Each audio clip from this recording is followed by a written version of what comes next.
Ya, yang Bu, gimana amar putusan PK itu tolak ya, menolak PK para terpidana.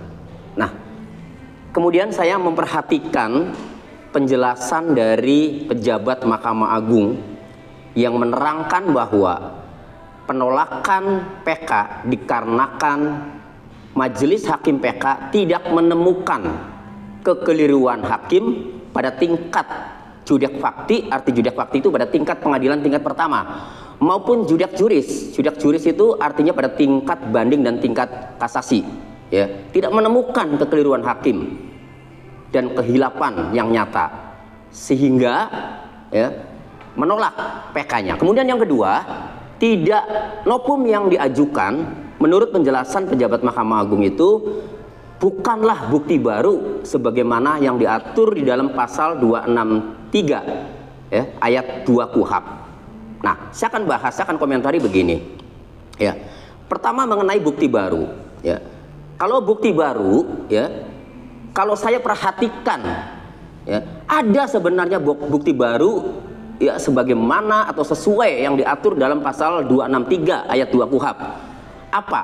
Yaitu para saksi yang dihadirkan di PK pada pemeriksaan PK di Cirebon, di mana saksi itu menerangkan bahwa pada saat kejadian mereka bersama para terpidana pada saat kejadian ya, dan saksi-saksi itu ya tidak ada di dalam putusan pengadilan atas nama 8 terpidana. Siapa contohnya?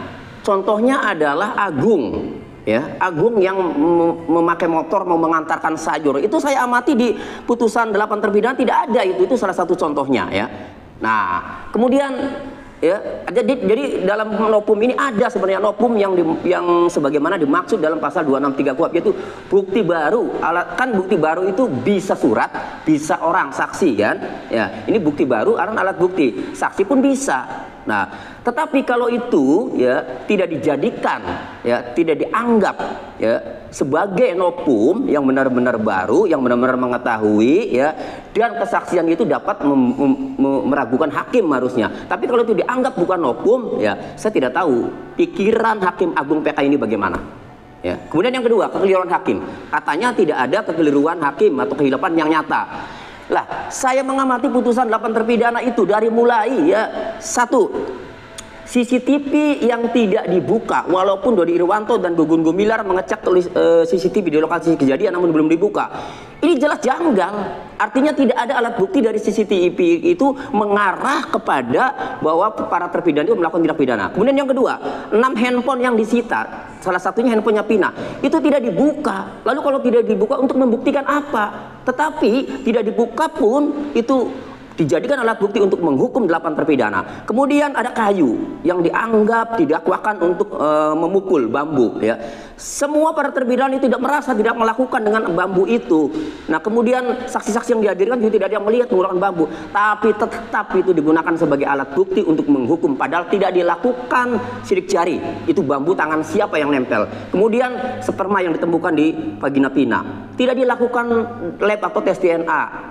Para terpidananya tidak dilakukan tes DNA, tetapi digunakan untuk menghukum 7 terpidana melakukan persetubuhan terkecuali sekat tatal.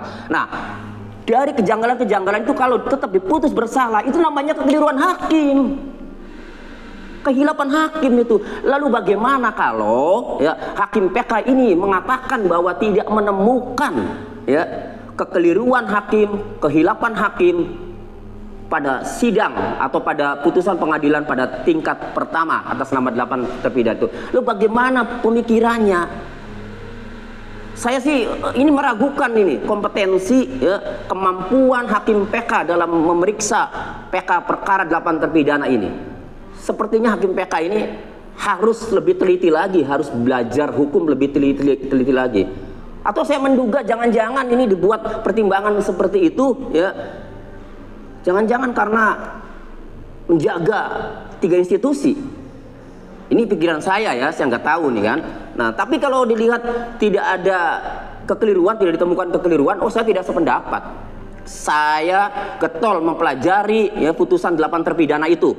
Dan ada kekeliruan hakim itu. Hanya saja waktu itu kekeliruan hakim itu ada batas waktunya. Kalau saya berpendapat diatur dalam pasal 69 Undang-Undang Nomor 14 Tahun 85 tentang Mahkamah Agung, kekeliruan hakim itu ya apabila PK dengan alasan kekeliruan kegelapan hakim diajukan paling lama 6 bulan atau 180 hari sejak putusan itu memperoleh kekuatan hukum tetap. Kapan memperoleh kekuatan hukum tetap? Tahun 2017 waktu itu kan. Saya pikir itu ya. Nah, ternyata itu tidak ditemukan.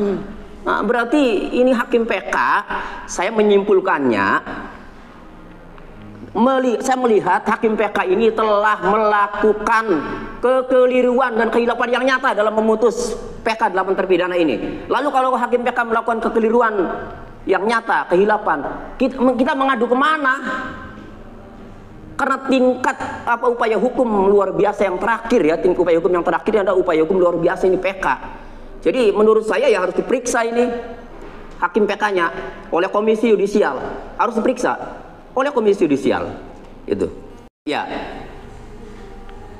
kalau jelas pejabat MA Mahkamah Agung itu menerangkan bahwa penolakannya itu bukan karena jangka waktu kadaluarsa, karena tidak ditemukannya kekeliruan hakim, ya itu misalnya, maka ajukan PK lagi saja.